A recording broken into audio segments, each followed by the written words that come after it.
Hello friends, welcome to agri lover. मेरा नाम है नीतीश और मैं आपके लिए लेकर आया हूँ बर्निंग इशूज़ का तीसरा वीडियो। इस वीडियो में हम आपके लिए आपको डिस्कस करेंगे प्रधानमंत्री कृषि सिंचाई योजना के बारे में। बर्निंग इशूज़ में हम इस तरह के वीडियो लेकर आते हैं जो या तो करंट से रिलेटेड हो या फिर आपके एग्ज़ाम के दृष्टिकोण से काफ़ी इंपॉर्टेंट वीडियो हो या कोई टॉपिक हो जिससे एग्ज़ाम में काफ़ी ज़्यादा क्वेश्चन आने की संभावनाएँ रहती है।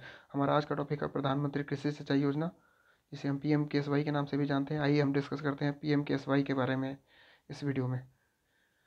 तो सबसे पहले हम जानेंगे कि PMKSY को लाने की आवश्यकता क्यों पड़ी। PMKSY को लाने की आवश्यकता जो है मेनली इरिगेशन को लेकर है। जैसा कि हम जानते हैं कि हमारे यहाँ इरिगेशन की फैसिलिटी काफ़ी पुअर है। ज़्यादातर फार्मर्स को जो है मानसून पर डिपेंडेंट रहना पड़ता है, जिसके कारण से फार्मर को प्रोडक्शन में काफ़ी नुकसान होता है। इसलिए जो है हमारे प्राइम मिनिस्टर नरेंद्र मोदी ने 1 जुलाई 2015 को इस स्कीम को अनाउंस किया था।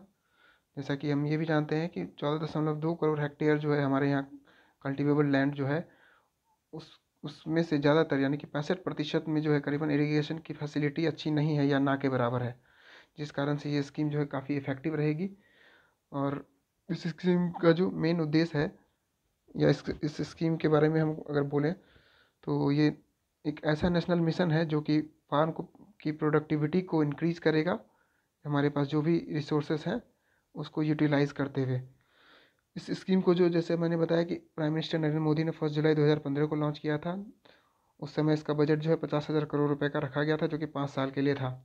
इस स्कीम के अंदर में 3 मिनिस्ट्रीज जो है काम करेगी, जिसमें होगी ministry of agriculture and farmers welfare, दूसरी होगी मिनिस्ट्री ऑफ वाटर रिसोर्सेज और तीसरी होगी river development and Ganga reservation.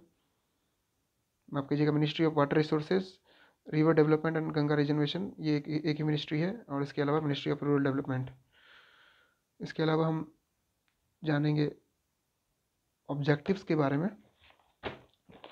जो हमारे ऑब्जेक्टिव्स हैं PMKSY के, इरिगेशन सिस्टम में इन्वेस्टमेंट ग्राउंड लेवल पर की जाएगी जो, और इसके अलावा खेती योग्य भूमि में इरिगेशन की फैसिलिटी को सुनिश्चित की जाएगी। नेक्स्ट है खेती में इस्तेमाल होने वाले पानी की इफ़िशियंसी को बढ़ाया जाएगा, जो कि वाटर इरिगेशन में यूज होती है उसकी इफ़िशियंसी को बढ़ाया जाएगा, ताकि ज़्यादातर वाटर जो है वेस्ट ना हो के वो यूज़ हो। हाँ, और इसके अलावा पर ड्रॉप मोर क्रॉप के अंतर्गत प्रिसीजन इरिगेशन यानी माइक्रो इरिगेशन, जिसमें कि सूक्ष्म सिंचाई, ड्रिप, स्प्रिंकलर इत्यादि आते हैं, को बढ़ावा दिया जाएगा। इसके अलावा नेक्स्ट जो है हर खेत को पानी के तहत एग्रीकल्चरल लैंड को व्यापक किया जाएगा, और वर्षा आधारित क्षेत्रों को एकीकृत विकास, soil and water conservation, water seed approach, groundwater को सेव करना, रन ऑफ यानी जल के बहाव को रोकना, इत्यादि इत्यादि जो है इस स्कीम की ऑब्जेक्टिव्स है। इसके अलावा ये लाइवलीहुड भी प्रोवाइड करेगी, यानी कि रोज़गार को भी बढ़ावा मिलेगा। और इसके ऑब्जेक्टिव के अलावा हम जानते हैं इसके फ़ंड एलोकेशन के बारे में। इसका जो फंड एलोकेशन मैंने जैसे कि पहले बताया था पहली स्लाइड में कि 50,000 करोड़ रुपए का रखा गया था 2015-16 से 2019-20 के लिए, और इसमें 5300 करोड़ जो है अलॉट किया गया था 2015-16 के लिए। और इस 5300 करोड़ में 1800 करोड़ थे department of agriculture and cooperation के लिए, और 1500 करोड़ रुपए थे डिपार्टमेंट ऑफ लैंड रिसोर्स के लिए, 2000 करोड़ रुपए थे मिनिस्ट्री ऑफ वाटर रिसोर्स के लिए। इसके अलावा 2019-20 में 3500 करोड़ था, और 2020-21 के लिए ये 4000 करोड़ रुपए रखा गया है। अब हम इसके कंपोनेंट्स के बारे में जान लेते हैं जो बहुत ही इंपॉर्टेंट है। पहला कंपोनेंट है AIBP, यानी कि एक्सिलरेटेड इरिगेशन बेनिफिट प्रोग्राम। इसके अंतर्गत मेजर और मीडियम इरिगेशन प्रोजेक्ट को गति में लाया जाएगा। इसके अंतर्गत जो है जितनी भी इरिगेशन प्रोजेक्ट चल रही है जो कि डिफरेंट स्टेट्स को बेनिफिट देगी, उन सब में गति लाई जाएगी। इसके अलावा हर खेत को पानी के तहत जो है माइनर इरिगेशन के थ्रू नए वाटर सोर्स क्रिएट करना, रिपेयर रिस्टोरेशन के थ्रू वाटर हार्वेस्टिंग स्ट्रक्चर को तैयार करना, ट्रेडिशनल वाटर सोर्स की कैरिंग कैपेसिटी यानी कि जो उसकी जल संचय करने की जो क्षमता है उसको बढ़ाया जाएगा। ग्राउंड वाटर को जहाँ पे पानी की कम मात्रा है वहाँ पर सेव कर, जहाँ जहाँ पे पानी की काफ़ी मात्रा हो वहाँ पड़ेगा उसको सेव किया जाना, बरसात के पानी इत्यादि को सेव किया जाएगा। अवेलेबल सोर्स के लिए water management and distribution system को इम्प्रूव करना। जिस एरिया में पानी ज़्यादा होगी वहाँ से कम उपलब्धता वाले प्लेस में पानी को उपलब्ध कराया जाएगा। ट्रेडिशनल वाटर स्टोरेज को बढ़ावा दिया जाएगा। इसके अलावा जो नेक्स्ट है पर ड्रॉप मोर क्रॉप,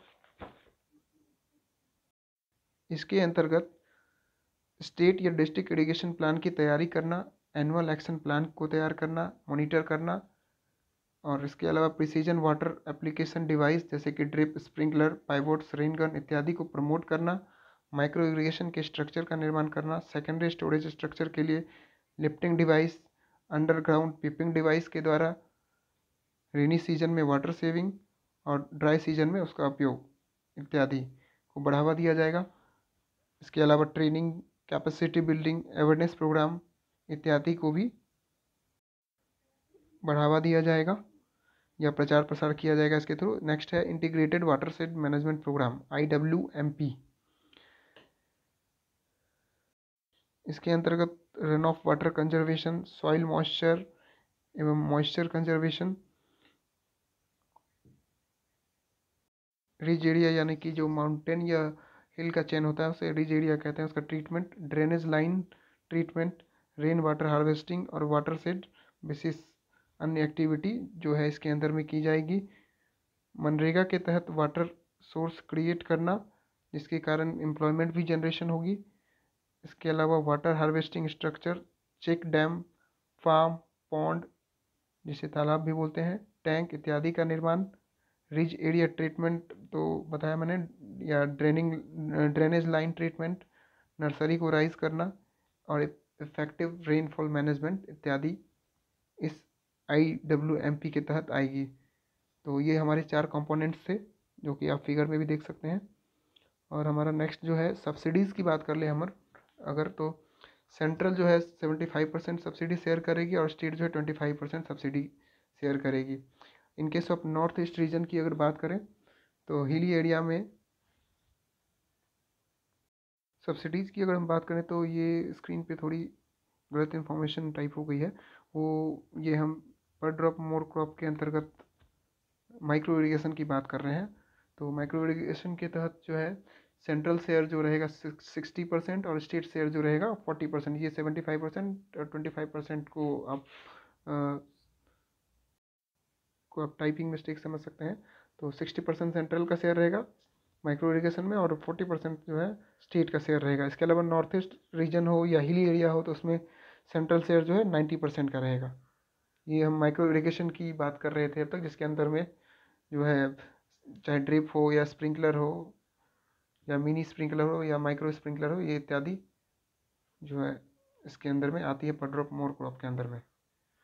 इसके अलावा जो है इसकी इम्प्लीमेंट बॉडी जो है डिस्ट्रिक्ट लेवल पे आप देख सकते हैं। इस फिगर को आप अगर पॉज करके समझ जाएंगे, अगर आप पॉज करके इसे देखेंगे तो जैसे कि AIBP और हर खेत को पानी के तहत जो है ये नीचे दिया गया है। तो डिस्ट्रिक्ट लेवल इम्प्लीमेंटेशन जो बॉडी है जो कि ग्राम पंचायत के थ्रू जो है काम करेगी और पर ड्रॉप मोर क्रॉप के नीचे दिया हुआ है और integrated watershed management programme IWMP के नीचे। तो ये आप पॉज करके आप देख सकते हैं। तो इसके अलावा जो बहुत इम्पोर्टेंट टॉपिक है या बहुत इम्पोर्टेंट पॉइंट है इस वीडियो का, 2019-20 में जो है माइक्रो इरिगेशन का जो अचीवमेंट हम देख लेते हैं, जिसमें टॉप 3 स्टेट जो रहे थे माइक्रो इरिगेशन जो है वो एरिया इन हेक्टेयर में इस स्लाइड में आपको बताया गया है। जो इसमें पहले नंबर पर तमिलनाडु रहा था 2,18,275.90 हेक्टेयर, और इसके अलावा दूसरे नंबर पर कर्नाटका 1,41,103.56 हेक्टेयर, तीसरा गुजरात 1,07,649 हेक्टेयर। और ओवरऑल की बात करें जब से इम्प्लीमेंट हुई है ये स्कीम 2015 से लेकर 2020 तक, जो एरिया कवर हुए हैं माइक्रो इरिगेशन के तहत में वो आप नीचे देख सकते हैं। हेक्टेयर में है एरिया, कर्नाटका पहले पोजीशन पे है 8,15,690.31 हेक्टेयर। दूसरे नंबर पे आंध्र प्रदेश 7,17,925.08 लाख हेक्टेयर। इसके अलावा गुजरात तीसरे नंबर पे है 7,01,85.35 हेक्टेयर। इसके अलावा 2018-19 का माइक्रो इरिगेशन का जो डेटा जो आप फिगर में देख सकते हैं, जो ड्रिप के अंडर में कवर हुआ है 5.75 लाख हेक्टेयर का, स्प्रिंकलर के अंदर में जो कवर हुई है 5.83 लाख हेक्टेयर का, और टोटल जो है 11.58 लाख हेक्टेयर का इन दोनों के अंदर में। इसके अलावा जो अदर इंटरवेंशन है वो 1.3 लाख हेक्टेयर।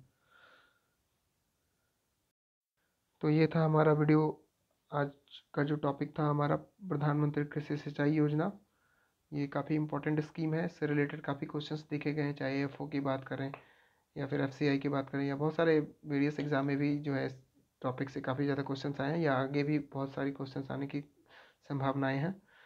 तो इसी तरह की वीडियोस हम आपके लिए लेकर आते रहेंगे। अगर आपको भी इस तरह की कोई टॉपिक ऐसी लगती है कि बहुत ज़्यादा इंपॉर्टेंट है, तो आप कमेंट बॉक्स में जो है वो टाइप कर सकते हैं, तो मैं उस वीडियो को ज़रूर से ज़रूर लाने की कोशिश करूँगा आप तक, ताकि एग्ज़ाम में आपकी कोई भी क्वेश्चन मिस ना हो आपसे। तो ये था हमारा आज का वीडियो। इसी तरह से हमारे वीडियोज़ को आप लगातार देखते रहिए। लाइक, सब्सक्राइब और शेयर तो ज़रूर करिए, क्योंकि इसी से हमें मोटिवेशन मिलता है। धन्यवाद।